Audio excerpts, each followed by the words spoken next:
Vous regardez l'invité de la rédaction sur Medi 1, merci de nous rester fidèles. Accompagner la création littéraire locale et favoriser l'émergence des talents du continent, c'est la mission que s'est fixée la nouvelle maison d'édition sénégalaise Saraba. Pour atteindre ses objectifs, elle souhaite, à travers sa ligne éditoriale, mettre en avant des ouvrages qui parlent en priorité aux Sénégalais, aux Africains et qui reflètent leur quotidien, leur vécu et leur aspiration. Saraba a aussi pour ambition de divertir et d'amener du plaisir à la lecture tout en traitant de sujets importants. Pour avoir un éclairage sur le secteur de l'édition en Afrique et son rôle dans l'éducation et la culture, nous sommes avec M. Souleymane Gueye, directeur éditorial Saraba Édition. C'est un plaisir de vous recevoir. Bonjour, c'est un plaisir d'être sur votre plateau aussi. Merci beaucoup.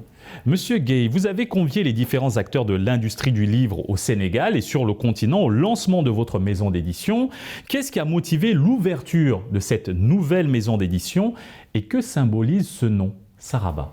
Alors, cette nouvelle maison d'édition, qui est une maison d'édition sénégalaise, donc localement implantée, c'est une initiative du groupe numéro 2 de l'édition en France, qui s'appelle Editis, qui, après 2020 en Côte d'Ivoire, a souhaité ouvrir une maison d'édition ici au Sénégal, partant d'un constat très simple, c'est qu'ils se disent que le meilleur moyen, en tout cas, de produire des ouvrages à destination d'un marché, ici en l'occurrence le marché sénégalais, c'est vraiment de le confier à des personnes qui vivent sur le sol sénégalais, qui sont les Sénégalais et qui sont les plus à même de sentir les sensibilités et puis de savoir quels sont les ouvrages qui sont adaptés et qui répondent aux aspirations de ces personnes-là. Donc c'est ce qui est à l'origine de cette maison dont j'assure la direction depuis le mois de mai. Et donc ce nom Saraba, en fait c'est un nom qui est dans la culture populaire sénégalaise, c'est un peu l'équivalent de l'utopie, c'est le lieu de le paradis perdu, le lieu de l'impossible. Et du coup c'était une symbolique pour nous pour essayer justement de dire qu'à travers les ouvrages que nous allons produire, nous allons essayer en tout cas d'atteindre cet impossible, en tout cas apporter notre pierre, notre contribution à l'atteinte de cet objectif-là. Justement, parlant d'atteindre l'impossible, quelles sont les priorités que vous êtes fixées en tant que maison d'édition sénégalaise et africaine et quel genre d'ouvrage et de profil d'écrivain souhaitez-vous accompagner ?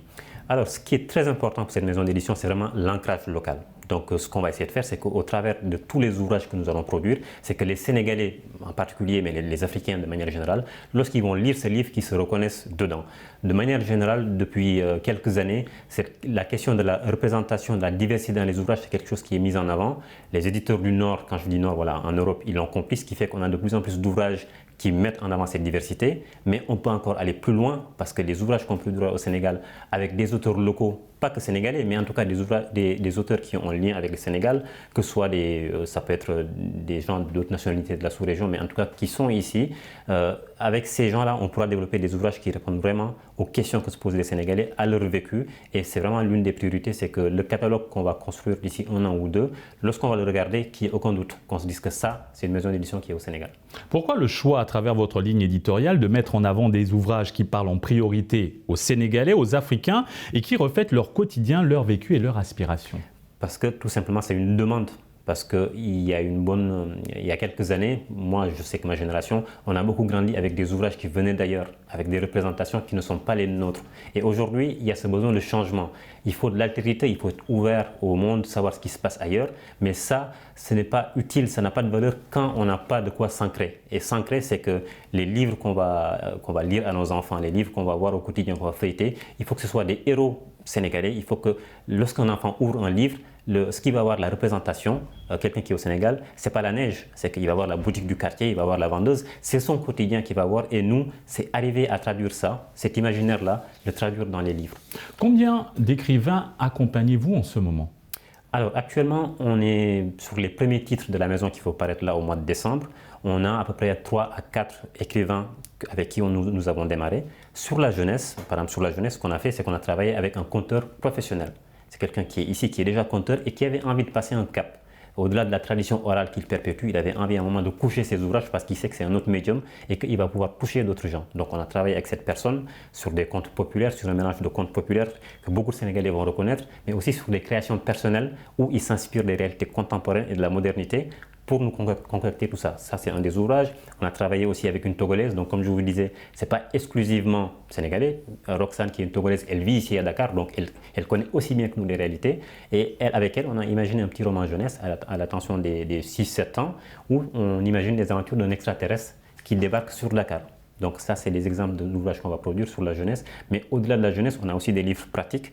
Je peux citer Aminata Thior, qui est une professionnelle du monde de la cosmétique et du soin de la peau. Et avec elle, on va faire un livre pratique à destination des femmes pour donner des conseils vraiment pragmatiques, très simples et très concrets sur la manière qu'elles peuvent avoir de s'occuper de leur peau au naturel.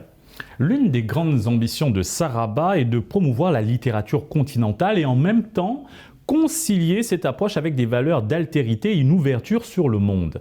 Qu'en est-il de cette initiative? Quelle est votre feuille de route?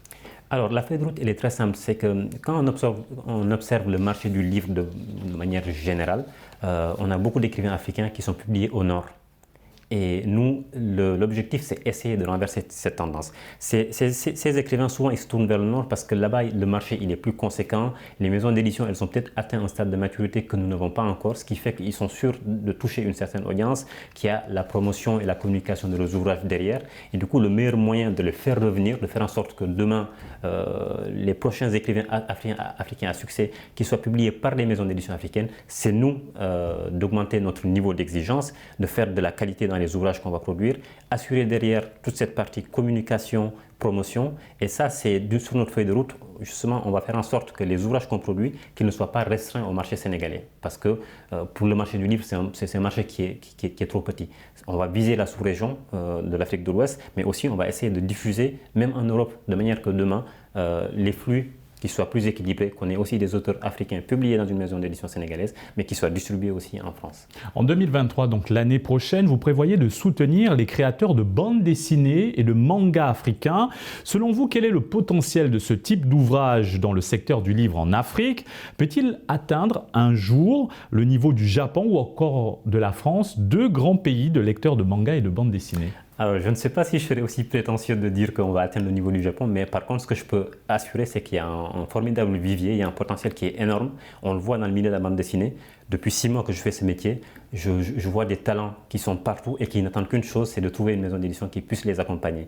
Et je suis sûr qu'en faisant un travail de qualité, dans la sous-région déjà, la bande dessinée, ça va trouver son public, mais le manga, pas le manga japonais, juste se copier. Le manga est un style qui a ses codes, donc on peut s'en inspirer, mais créer aussi quelque chose qui soit vraiment spécifique.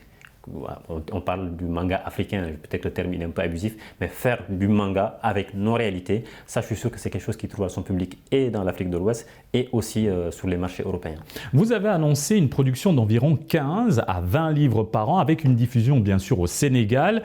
Quels sont les autres pays ciblés pour la diffusion de ces ouvrages ? Alors, en priorité, il y a les pays de la sous-région d'Afrique de l'Ouest, les pays francophones, parce qu'aujourd'hui, ce qu'on se rend compte aussi, c'est que la diffusion du livre, elle est souvent plus facile entre les pays du Nord et nos pays qu'entre pays africains. Aujourd'hui, souvent, il est plus facile de faire venir un livre de la France vers le Sénégal que du Cameroun ou du Mali vers le Sénégal. Donc nous, c'est vraiment les premiers marchés qu'on va essayer de viser, de manière à ce que cette production qui se fait au Sénégal, qu'elle soit bénéfique à l'ensemble des acteurs de la sous-région et petit à petit travailler aussi avec les maisons d'édition qui sont dans les autres pays, de manière à créer une synergie et se tirer l'une l'autre vers le haut. Et c'est ensemble, en étant unis, en étant vraiment soudés sur cette pratique du métier, qu'on sera plus fort et que nous serons mieux représentés vis-à-vis des autres sphères comme l'Europe. Monsieur Gueye, le livre est un moyen de communication universel. Selon vous, aujourd'hui, quel rôle doit-il jouer dans le développement de notre continent et plus particulièrement dans l'éducation et la culture ? Alors c'est un rôle qui est essentiel parce que, comme beaucoup d'autres choses, je peux parler de la musique, je peux parler du cinéma, le livre c'est un vecteur de culture. Lorsqu'on donne un livre à un enfant, à un adulte, en fait quelque part on est en train de semer une graine. Parce que autant vous ou moi, on est le fruit de ce qu'on a regardé et de ce qu'on a lu. Ce n'est pas des choses qui donnent naissance tout de suite à des comportements ou à des visions, mais on sait que 5 ans, 10 ans, ça prend le temps de maturation qu'il faut chez chaque individu. Mais les lectures, elles sont fondamentales pour forger les individus. Donc il est vraiment capital qu'on en prenne conscience encore davantage et qu'on se rende compte que tous les ouvrages que nous faisons lire à nos enfants, c'est ce qui forme les citoyens de demain en fait. Et voilà, à cet égard-là, je pense que c'est important qu'on s'assure que les contenus qu'on leur transmet, ça correspond aussi aux valeurs qu'on a envie de véhiculer. Merci Monsieur Gueye pour cet éclairage. Nous rappelons que vous êtes le directeur éditorial Saraba Éditions. Merci beaucoup pour votre invitation. Et merci à vous d'avoir suivi cette émission. Très bonne suite des programmes sur Média.